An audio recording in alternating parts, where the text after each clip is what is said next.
Hi friends, ఈరోజు వచ్చేసి నేను సొరకాయ కూర డిఫరెంట్ స్టైల్లో పాలు పోసి అయితే చేశాను. ఒకసారి వీడియోలోకి వెళ్ళి చూడండి. ఈ సొరకాయ కూర చపాతీలకైనా రైస్లకైనా చాలా బాగుంటుంది. ఒకసారి మీకు కూడా నచ్చితే ఒకసారి ఇలా చేసుకొని చూడండి. నచ్చితే ఒక లైక్ చేయండి. Welcome back to our channel. ఈరోజు నేను వచ్చేసి సొరకాయ కూర చేయబోతున్నాను. ఈ సొరకాయ కూర ఎలా చేస్తానో ఒకసారి వీడియోలో చూడండి. ఈ సొరకాయ కూరలో ఒక హాఫ్ కప్పు వేడి చేసి పెట్టుకున్న పాలు, ఈ పాలు పోసుకోవడం వలన సొరకాయ కూర చాలా టేస్టీగా ఉంటుంది. హాఫ్ కప్పు పాలు తీసుకున్నాను. సొరకాయ కూరకు కావలసిన ఐటమ్స్: ఆనియన్స్, కొద్దిగా శనగపప్పు, కొన్ని ఆవాలు, కొద్దిగా జీలకర్ర, ఎల్లిగడ్డ పేస్ట్, ఎల్లిగడ్డ చిన్నగా పొట్టు తీసి క్రష్ చేసి పెట్టుకోవాలి. పచ్చిమిర్చి మిక్సీలో వేసి పేస్ట్ చేసుకోవాలి. ఉప్పు, పసుపు. సొరకాయ కూరకు కావాల్సిన ఐటమ్స్. సొరకాయ కూర వండుకోవడానికి ఒక కడాయి పెట్టుకున్నాను. కడాయి వేడెక్కాక కూరకు సరిపడా ఆయిల్ పోసుకుంటున్నాను. ఆయిల్ వేడెక్కాక శనగపప్పు, ఆవాలు, జీలకర్ర వేసుకోవాలి. ఇప్పుడు కట్ చేసి పెట్టుకున్న ఆనియన్స్ వేసుకోవాలి. కొద్దిగా కరివేపాకు, ఒక రెమ్మ కరివేపాకు వేసుకోవాలి. ఇప్పుడు ఎల్లిగడ్డ పేస్ట్ కచ్చపచ్చగా చేసి పెట్టుకున్న పేస్ట్ వేసుకోవాలి. అల్లం పేస్ట్ వేసుకుంటే బాగుండదు, ఎల్లిగడ్డ పేస్ట్ వేసుకోవాలి. ఇందాక పచ్చిమిర్చి మిక్సీలో వేసి పేస్ట్ చేసుకొని వేసుకోవాలి.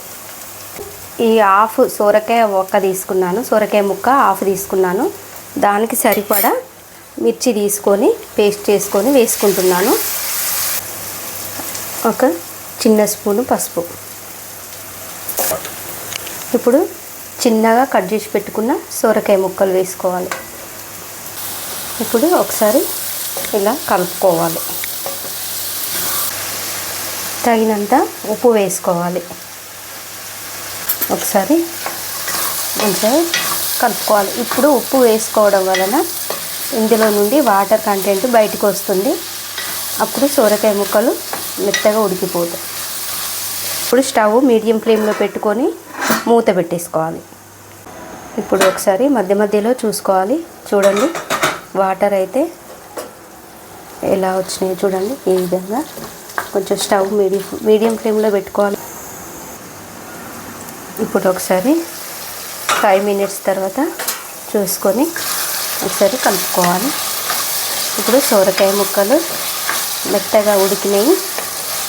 వాటర్ అనేది ఉప్పు ముందుగానే వేసుకోవడం వలన వాటర్ అనేది కొంచెం రిలీజ్ అయ్యి సొరకాయ ముక్కలు మెత్తగా ఉడకడానికి వీలుంటుంది.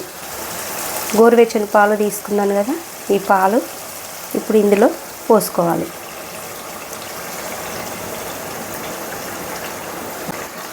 పాలు పోసుకున్న తర్వాత ఒకసారి మంచిగా కలుపుకోవాలి.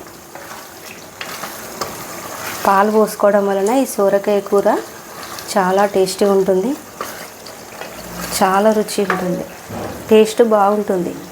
ఇప్పుడు మళ్ళీ ఒక 5 మినిట్స్ మూత పెట్టేసుకోవాలి. చూడండి, ఇప్పుడు ఆయిల్ అయితే పైకి తేలింది.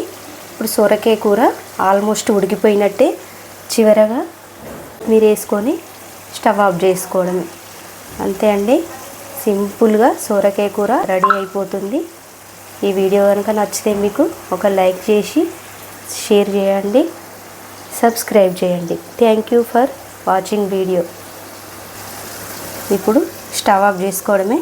ఉడికింది సొరకాయ కర్రీ.